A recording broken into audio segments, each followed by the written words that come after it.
कहानी की शुरुआत में हम फ्लाइट के अंदर किम नाम के आदमी को देखते हैं। बाय प्रोफेशन किम एक डॉक्टर होता है जो कि अपने असिस्टेंट चैंग के साथ यूएन से कोरिया लौट रहा है। तभी उसकी आंखें खुलती हैं और वो देखता है कि एक एयर होस्टेस उसके पास आई है और उससे पूछ रही कि सर क्या मैं इस मैगजीन पर आपका ऑटोग्राफ ले सकती हूँ। और वो मैगजीन के फ्रंट कवर पर किम की फोटो होती है। तो इससे ये बात तो क्लियरली स्टैब्लिश हो जाती है कि किम एक बहुत ही पॉपुलर और फेमस डॉक्टर था। ये अच्छा मौका देख चैंग किम को इनकरेज करता है और दोनों की साथ में फोटो भी क्लिक करता है। एयर होस्टेस के जाने के बाद चैंग किम को याद दिलाता है कि उनकी डोनेशन फंड्स खत्म हो रहे हैं और ये सब करके उन्हें अच्छी पब्लिसिटी मिलेगी। कुछ देर बाद हमें पता चलता है कि किम ने अपनी बेटी जुई को बहुत सारे कॉल्स और मैसेजेस किए थे, लेकिन जुई ने अभी तक एक भी रिप्लाई नहीं किया। इसके पीछे का रीजन ये था किम एक बहुत ही बिजी डॉक्टर था और वो इसी के चलते अपनी बेटी के लिए बिल्कुल भी फैमिली टाइम नहीं निकाल पाता था और इसी वजह से उसकी बेटी जुई उससे गुस्सा रहती थी कि उसके डैड उसे टाइम नहीं देते हैं। इवन जुई के दोनों फ्रेंड्स भी उसका मजाक उड़ाते थे कि तुम्हारे पापा इतने फेमस डॉक्टर हैं लेकिन कभी टीवी पर हमने उन्हें देखा नहीं, जबकि हमारे डैड्स को देखो वो सब फेमस तो नहीं है लेकिन हमें स्कूल छोड़ते हैं, गिफ्ट्स ला के देते हैं, तुम्हारे डैड तो कुछ भी नहीं करते यार। ये सब सुन के जुई का मूड खराब हो जाता है, इसलिए जब जुई देखती है कि उसके डैड की कॉल आ रही है तो वो इग्नोर कर देती है। खैर अगले सीन में फ्लाइट एयरपोर्ट पर लैंड करती है और किम और उसका असिस्टेंट चैंग एयरपोर्ट से बाहर आ रहे होते हैं। चैंग किम से काफी ज्यादा फ्रस्ट्रेट होता है क्योंकि किम इतना पॉपुलर होने के बाद भी अपनी फेम का एडवांटेज नहीं लेता है, वो कॉमन लोगों की तरह रहता है। साथ ही यूएन के द्वारा ऑफर की गई फ्लाइट की बिजनेस क्लास टिकट्स को भी उसने रिजेक्ट कर दिया था और अब वो वीआईपी गेट की जगह रेगुलर गेट से जा रहे हैं। तभी उनके पीछे खड़ा एक छोटा बच्चा अचानक जमीन पर गिर जाता है और ये देखकर उसकी माँ काफी घबरा जाती है कि अचानक उसे ऐसा क्या हुआ। तब किम जाके उसकी हेल्प करता है और उसके गले में फंसी हुई कैंडी को बाहर निकाल देता है। किम के सेल्फलेस काइंड गेस्चर को वहाँ खड़े सभी लोग अप्रिशिएट करते हैं और उसके साथ फोटो भी लेना चाह रहे थे, लेकिन किम वहाँ से चला जाता है। अब चैंग ने किम को बिना बताए एक छोटी सी प्रेस कॉन्फ्रेंस अरेंज की थी और सारे रिपोर्टर्स किम से क्वेश्चन करते हैं। किम उनसे अपनी यूएन में 3 साल का वर्क एक्सपीरियंस शेयर करता है और किम के लौटने की खबर उस वक्त हर टीवी चैनल पर लाइव ब्रॉडकास्ट हो रही होती है। यूनाइटेड नेशन वो ऑर्गेनाइजेशन है जो पूरी दुनिया में पीस मेंटेन करने के लिए स्टैब्लिश की गई है। किम वहाँ लोगों की कंडीशन देखने और उनकी मदद करने गया था। तभी उनसे एक रिपोर्टर एक सवाल पूछता है कि आपने एक टेररिस्ट का भी इलाज किया। किम जवाब देता है कि मैंने हर उस इंसान की हेल्प की जिससे जरूरत थी। एक डॉक्टर होने के नाते मैं किसी को पॉलिटिकली या रिलीजन के चश्मे से नहीं देखता। तभी एक और रिपोर्टर पूछता है कि आपने काफी कम उम्र में इतनी कामयाबी हासिल की तो आपने खुद का अपना हॉस्पिटल क्यों छोड़ दिया। किम कहता है कि मेरी डॉटर जुई 3 साल पहले मरने वाली थी लेकिन अब वो ठीक है और मेरी बेटी जुई इंस्पिरेशन है लोगों की मदद, समाज सेवा और ये सब वॉलंटरी वर्क करने के पीछे। तभी चैंग कैमरे में आता है और कहता है वी लव यू जुई। जुई बड़ी टेम्परेमेंटल है और इमोशनल है, जल्दी गुस्सा हो जाती है अपने फादर से लेकिन प्यार भी बहुत करती है। और ये सुनकर सारे रिपोर्टर्स जोर से हंसने लगते हैं और मीटिंग तभी खत्म हो जाती है। दूसरी ओर हम देखते हैं कि जुई गेमिंग पार्लर में किसी न्यूज कवरेज को अपने दोस्तों के साथ टीवी पर लाइव देख रही होती है। शुरुआत में तो उसका मूड बहुत ही अच्छा रहता है कि उसके पापा टीवी पर दिख रहे थे, लेकिन चैंग जब उसे ओवर इमोशनल कहता है तो उसे अपने दोस्तों के सामने शर्मिंदगी फील होने लगती है। उसके दोस्त लोग उस पर फिर से हंसने लगते हैं एंड अगेन वो अपने डैड से गुस्सा हो जाती है और उन्हें मैसेज करती है। थोड़ा और मनाने पर जब जिम कहता है कि वो उसके लिए गिफ्ट्स लाया है, सुई कहती है जल्दी आ जाओ डैड, मैं आपका वेट कर रही हूँ। किम अपनी बेटी का रिप्लाई कर देने से इतना खुश हो जाता है कि तुरंत कार लेकर निकल पड़ता है। आगे हम 2 सीन को साइड बाय साइड देखते हैं जहाँ एक और किम खुशी और एक्साइटमेंट में जल्दी जल्दी टोल टैक्स पे करके अपनी बेटी के पास जा रहा है और वहीं दूसरी ओर जुई भी हंसते खेलते उछलते कूदते अपने डैड से मिलने जा रही होती है। तभी किम एक कार को नोटिस करता है जिसका ऑन रोड एक्सीडेंट हो गया था। उस मोमेंट पर किम के पास 2 चॉइसेस थी, या तो वो जल्दी अपनी बेटी के पास जाए या कार वाले की हेल्प करे, लेकिन वो एज ए डॉक्टर अपने फर्ज को चूज करता है और कार के पास पहुंचता है। कार में एक टैक्सी ड्राइवर और एक पैसेंजर की मौत हो चुकी थी। तब किम उन्हें कुछ लोगों की हेल्प से एम्बुलेंस में चढ़ाता है और फिर अपनी बेटी से मिलने निकल जाता है। वो उससे पहले इन्फॉर्म कर देता है कि सॉरी बेटा, थोड़ा लेट होगा बट मैं आ रहा हूँ तुमसे मिलने। लेकिन तभी हम देखते हैं कि उसी मेन रोड पर सुई की लाश पड़ी थी और लोग उसे घेर कर खड़े हुए थे। ये देखकर किम के पैरों तले जमीन खिसक जाती है और फोन भी उसके हाथ से गिर जाता है। वो भागकर अपनी बेटे के पास जाता है और उसकी लाश को देखकर वो शॉक होता है कि सीन वहीं पर खत्म हो जाता है और अगले ही पल हम किम को वापस से फ्लाइट में देखते हैं। किम कंफ्यूज हो जाता है कि ये क्या हुआ, वो फ्लाइट में वापस कैसे आ गया। और इसके बाद सेम इंसिडेंट दोबारा से होने लगते हैं जैसे कि हमने स्टार्टिंग में देखा था कि वो एयर होस्टेस को ऑटोग्राफ देता है, फिर फ्लाइट से उतरकर उसी बच्चे का हेल्प करता है, उसकी नेक से कैंडी निकालता है,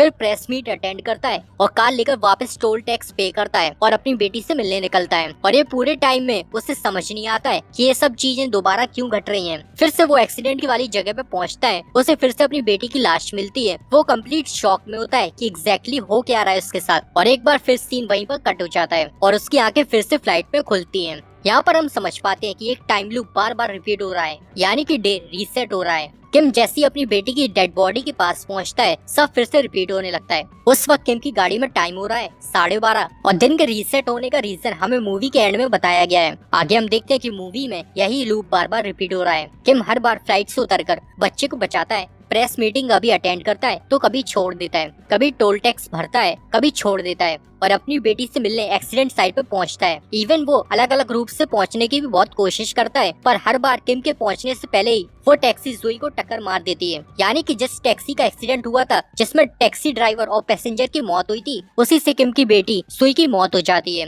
किम इतना परेशान हो जाता है क्योंकि हर बार वो आता तो है लेकिन उसकी बेटी की मौत उसके आने से पहले हो ही जाती है, जिससे हमें समझ में आता है कि जब तक किम सुई को नहीं बचा पाएगा तब तक ये लूप एंडलेसली चलता ही रहेगा। लेकिन तभी अचानक एक ली नाम का एक बंदा आके किम की कॉलर को पकड़ लेता है, कहता है कि ये सब क्या हो रहा है, तुम कौन हो और आखिर ये दिन बार बार रिपीट क्यों हो रहा है। इससे हमें ये समझ में आता है कि ये दिन यानी ये जो लूप रिपीट हो रहा है वो सिर्फ किम के लिए नहीं बल्कि ली के लिए भी हो रहा है। और अब हमें पूरी मूवी ली के एंगल से दिखाई जाती है। तो ली असल में एम्बुलेंस का ड्राइवर था और टैक्सी में मरने वाली पैसेंजर ली की वाइफ थी जिसका नाम ईवा था। और ली ने भी किम की तरह पूरी कोशिश करी होती है अपनी वाइफ को बचाने की, लेकिन हर बार उसकी साइड तक पहुंचने से पहले ही एक्सीडेंट हो चुका होता है। जैसे ही वो अपनी वाइफ की डेड बॉडी देखता है तो उसके लिए भी दिन रिपीट होना शुरू हो जाता है। और एक बंदा जो ली के हर लुक में डिफरेंट पोजीशंस पर होता है वो होता है किम, जिससे ली समझ जाता है कि ये टाइम लूप उन दोनों के लिए रिपीट हो ही रहा है और ये सिलसिला तब तक जारी रहेगा जब तक ये दोनों अपनी वाइफ और अपनी बेटी को बचा ना ले। किम ये सब सुन के हैरान हो जाता है, लेकिन इस बार दोनों डे रीसेट होने से पहले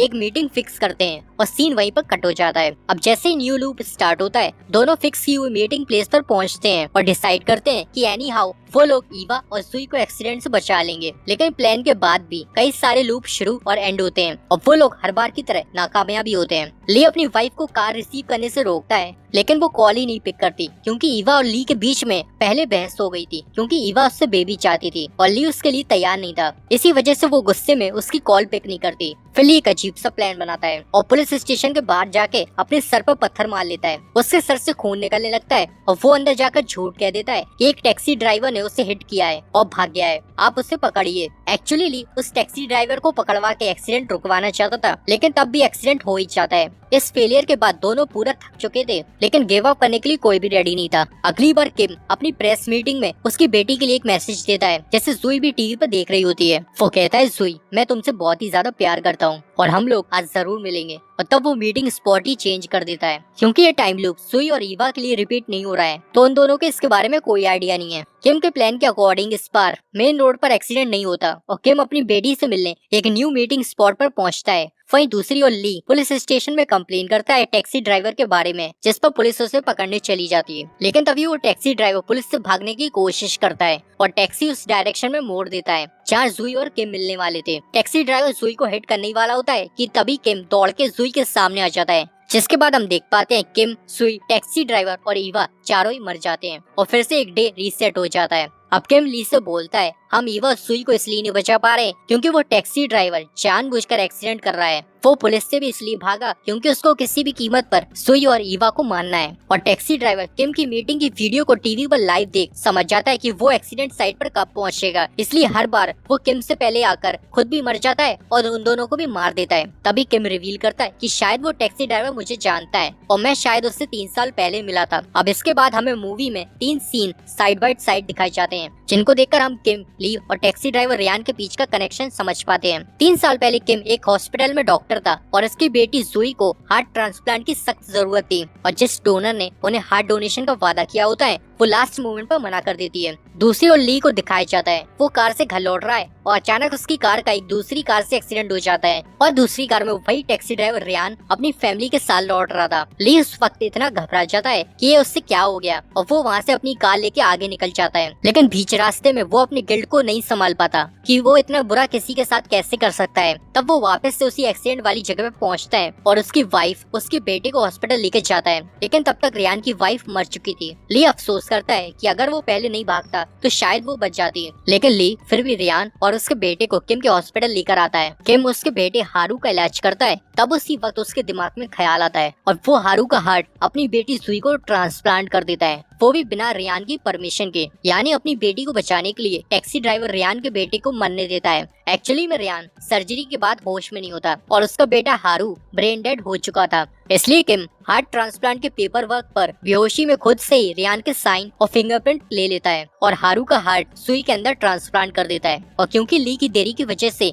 रियान की वाइफ मर गई थी, तो रियान अब ली से उसकी वाइफ छीनने की कोशिश करता है और किम से उसकी बेटी को। अब हम इस पूरे दिन के लूप को रियान के पर्सपेक्टिव से देखते हैं। हर दिन की नई शुरुआत में वो अपने घर पर डिप्रेस्ड माइंड के साथ उठता है और किम की मीटिंग को टीवी पर लाइव देखकर टाइम को कैलकुलेट करता है और ली की वाइफ ईवा को पिकअप करता है और जुई की मीटिंग पॉइंट की तरफ निकल पड़ता है। जैसे वो जुई को टक्कर मारता है तो जुई और ईवा के साथ साथ हर बार उसकी खुद की भी मौत हो जाती है और हर बार ली और किम अपनी वाइफ और अपनी बेटी की मौत को देख बेबस होकर बस पछताते रह जाते हैं। लेकिन अब जो लूप शुरू होता है उसमें रियान जैसे ही जुई और ईवा को मारता है तो किम तुरंत मौके पर पहुंचकर रियान को टैक्सी से बाहर निकालता है और उससे अपने हॉस्पिटल ले जाकर एक इंजेक्शन देता है जिससे वो थोड़ी देर और जिंदा रह सके। देन किम उससे अपनी गलतियों की माफी मांगता है और अपनी बेटी को छोड़ देने की रिक्वेस्ट करता है। लेकिन रियान उसकी बातों पर हंसता है और बोलता है तुम्हें भी वही दर्द तकलीफ का एहसास होना चाहिए जो मुझे हुआ। किम उससे बार बार इंजेक्शन लगाता रहता है और उसे मरने नहीं देता है। इस वक्त टाइम हो रहा है 12:40, जहाँ हर बार टाइम लूप 12:30 पर खत्म हो जाता है और ये लोग फिर से नए लूप में पहुंच जाते हैं। लेकिन इस बार ऐसा नहीं हुआ, जबकि जुई और ईवा भी मर चुके थे। और फाइनली इसी मोमेंट पर हमें रिवील होता है कि इस पूरे टाइम लूप का एग्जैक्ट ट्रिगर पॉइंट क्या है। हम अंडरस्टैंड कर पाते हैं कि ये लूप ईवा और जुई के मरने से शुरू नहीं हो रहा है। लूप टैक्सी ड्राइवर रियान के मरने से शुरू हो रहा था और जब तक रियान जिंदा रहेगा तब तक ये डे फिर से रीसेट नहीं होगा। लेकिन जैसे इंजेक्शन का असर खत्म होता है रियान वहीं पर मर जाता है और टाइम लूप एक बार फिर स्टार्ट हो जाता है। ली फिर से एक नया तरीका सोचता है अपनी वाइफ को बचाने के लिए। वो अपनी वाइफ की सिस्टर को कॉल करता है और पूछता है कि ईवा कहाँ पर है और उससे पता चलता है कि ईवा प्रेगनेंसी का टर्मिनेशन कराने गई है। वहाँ पहुँच के ली ईवा को सेफ देखता है और तुरंत रियान को मारने निकल पड़ता है। दूसरी तरफ किम भी ली को रोकने के लिए बढ़ रहा होता है क्योंकि इस पूरे लूप की साइकिल को एंड करने के लिए रियान का जिंदा रहना जरूरी है। इस पर रियान जैसे ही जुई को टक्कर मारने वाला होता है किम फौरन अपनी कार को बीच में ले आता है और रियान की टैक्सी को हिट कर देता है जिससे जुई बच जाती है। तब किम जुई को एक जगह पर बैठने के लिए बोलता है। दूसरी ओर ली रियान को मारने वाला होता है। तब किम उसे ऐसा करने से रोकता है और इसी हैंड टू हैंड फाइट में ली के हाथों से चाकू किम को लग जाता है। तब ली घबरा जाता है ये फिर से उससे क्या हो गया। तभी हम देख पाते हैं कि रियान सुई को मारने के लिए आगे बढ़ता है। किम जमीन पर गिरते हुए सब देख ही रहा होता है कि तभी कार में आग लगती है और रियान और जुई ब्लास्ट से वहीं ऑन द स्पॉट मर जाते हैं। और अब मूवी का लास्ट लूप स्टार्ट होता है। यहाँ ये देखना काफी इंटरेस्टिंग है कि क्या किम और ली सुई और ईवा को सेव कर पाएंगे या फिर रियान उन्हें फिर से मार देगा। अब हमें दिखाया जाता है कि सुई अपने दोस्तों के साथ गेम पार्लर पर जा रही है। तभी रियान आ जाता है और उसे अपने साथ ले जाता है जिससे ऑडियंस को ये लग रहा होता है कि रियान अब उसे मार देगा। लेकिन आगे हम देखते हैं वो दोनों एक जगह पर बैठकर बातें कर रहे हैं। वो उससे डैड कहती है और बोलती है कि ये बॉडी तो मेरी है लेकिन दिल तो आपके बेटे हारू का ही है और वो अभी भी मुझ में जिंदा है। हारू आपसे बहुत प्यार करता है। रियान जुई की ये बातें सुनकर टूट जाता है, रोने लगता है और उसके अंदर का पिता जाग जाता है और वो इसी के साथ जुई को मारने का इरादा छोड़ देता है और उसे अपने पास बिठा लेता है। रियान को फाइनली रियलाइज होता है अब तक जो वो कर रहा था वो गलत था क्योंकि गलती तो किम और ली की थी। जुई और ईवा तो मासूम है।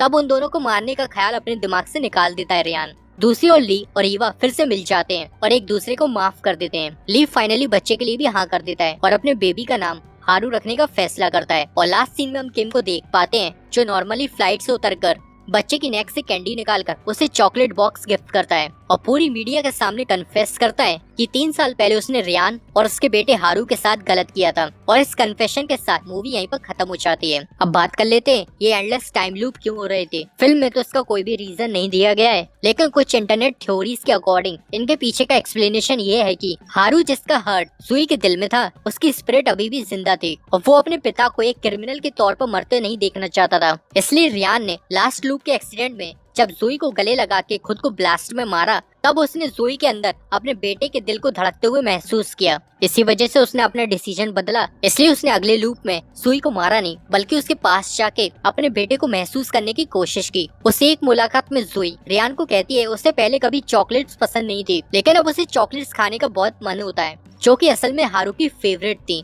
और इसी के साथ ये मूवी यहीं पर खत्म हो जाती है। तो हमारे चैनल 5 रिकैप्स को सब्सक्राइब जरूर कर लेना। मिलते हैं अगले वीडियो में।